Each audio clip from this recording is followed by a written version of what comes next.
नमस्कार, मैं हूं आपके साथ अनुष्का राय और आप देख रहे हैं वी इंडिया न्यूज चैनल। चलिए नजर डालते हैं आज के कुछ खास खबर। मुख्यमंत्री शिवराज सिंह चौहान से आज मुख्यमंत्री निवास पर उच्च शिक्षा मंत्री मोहन यादव ने चाय पर चर्चा की और विभागीय योजनाओं के क्रियान्वयन और प्रस्तावित योजनाओं के संबंध में जानकारी दी। डॉक्टर यादव ने बताया कि सभी विश्वविद्यालय और महाविद्यालय एक ग्राम को गोद लेकर ग्राम में संचालित कल्याणकारी योजनाओं के क्रियान्वयन की स्थिति की जानकारी प्राप्त करेंगे, सामाजिक कुरीतियों को खत्म करेंगे। चाय पर चर्चा के दौरान मुख्यमंत्री चौहान को डॉक्टर यादव ने जानकारी दी कि क्षेत्र विशेष के विकास के अलावा सामाजिक कुरीतियों की समाप्ति के लिए भी अब महाविद्यालय आगे आएंगे। युवा शक्ति का इसमें उपयोग किया जाएगा। सर, चाय पे चर्चा हुई मुख्यमंत्री जी के साथ, आपकी क्या कुछ बातें हुई, क्या कुछ आपने बातें रखी अपने विभाग को लेकर? मुझे खुशी इस बात की है कि हमारे यशस्वी मुख्यमंत्री माननीय शिवराज सिंह जी ने मेरे उच्च शिक्षा विभाग के मामले में जिस ढंग से पिछले समय काम हुआ है उसका एप्रिसिएशन किया। उनने बहुत खुश होकर कहा कि और ऊर्जा उमंग उत्साह से काम करने की ज़रूरत है। खास करके हमारा ट्राइबल का बेल्ट है और ये जो पिछड़े वर्ग के बेल्ट है, इसमें भी हमको काफ़ी काम करने की गुंजाइश है। मैं उम्मीद कर रहा हूँ कि जिस प्रकार से उनने हमको पिछले कोरोना के काल के बावजूद भी परीक्षा की परमिशन दी थी, अब आज जबकि सारे कॉलेज खोले जा चुके हैं, ऐसे में हमारी जवाबदारी और बढ़ जाती है कि आगामी परीक्षा भी हम सम्मानजनक तरीके से करा लें और शिक्षा का गुणवत्तापूर्ण शिक्षा और उसका स्तर अंतर्राष्ट्रीय स्तर का बने, इस दिशा में हमने प्रयास करना प्रारंभ किए।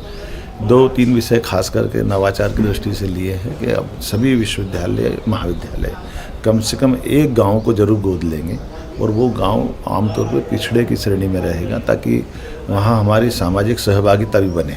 तो उच्च शिक्षा विभाग एक तरह से इस ड्यूटी को करने को तैयार है कि हमारे अपने गांवों के अंदर शासन की विभिन्न योजनाओं का क्रियान्वयन कैसे हो रहा है, उनकी कठिनाइयाँ क्या है, भविष्य की संभावना और वहाँ का यूथ का उपयोग कैसे करें, इस दिशा में हम काम करने की योजना बना रहे हैं। उसी प्रकार से जो हमारे गाँव के अंदर कॉलेज खुले हुए हैं, उन कॉलेज के अंदर नए नए कोर्स लाने की दिशा में भी कई सारे निर्णय कर रहे हैं जो रोज़गार परक हो, खासकर प्लेसमेंट में जिसका लाभ मिल पाए।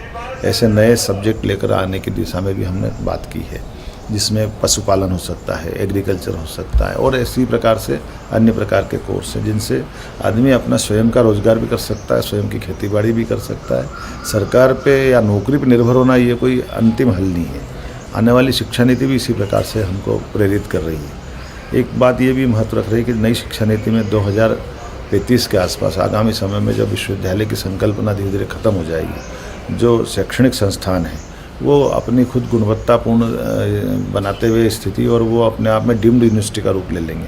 तो हमको सने सने अभी से तैयारी करना पड़ेगी कि आने वाले समय में ये जो विश्वविद्यालय का स्वरूप समाप्त होने के बावजूद भी गुणवत्ता में शिक्षा में कोई कॉम्प्रोमाइज़ नहीं करें।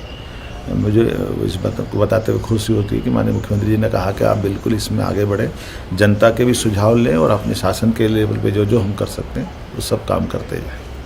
सर, आपने कहा है कि एक नवाचार करने जा रहे हैं कि कॉलेज गाँव को गोद लेंगे, तो उसमें क्या विकास कार्य रहेगा कि शैक्षणिक उसमें गतिविधियां बढ़ाने रहेगी, क्या कुछ रहेगा उसके बारे में थोड़ा सा? ये गांव के अंदर जो हमने बात कही है वो परिपूर्ण रूप से रहेगा। आमतौर पे अभी तक एनएसएस की कोई यूनिट जाती थी, वो पर्टिकुलर छोटा मोटा कोई सेवा का काम करती थी और लौट कर जाती थी। अब गांव के अंदर हमारे प्राचार्य उसके लिए गांव के लिए जवाबदार रहेंगे। गांव का अंदर से उनका सहभागिता करना, उनके अंदर छोटे मोटे विकास की बात तो ठीक है, बच्चों की पढ़ने की रुचि कैसी है, भाग्य में उनको किस किस परिवार में क्या क्या मदद हो सकती है, गांव के अंदर जो विकास की भावी संभावना 15-20 साल का मास्टर प्लान क्या हो सकता है, शासन की कौन कौन सी योजनाओं का क्रियान्वयन हो रहा है, कौन सी कमजोर जा रही है। ऐसे कुल मिलाकर के सहभागिता ऐसी रहेगी कि गाँव और कॉलेज एक तरह से एक दूसरे के पूरक बने। तो जवाबदारी के साथ और शासन से उस बारे में पर्याप्त ध्यान देकर के इस बात को गौर किया जाएगा कि ये औपचारिकता या कर्मकांड ना हो जाए, ये उसकी अंदर की आत्मा है कि हम एक दूसरे के पूरक बने।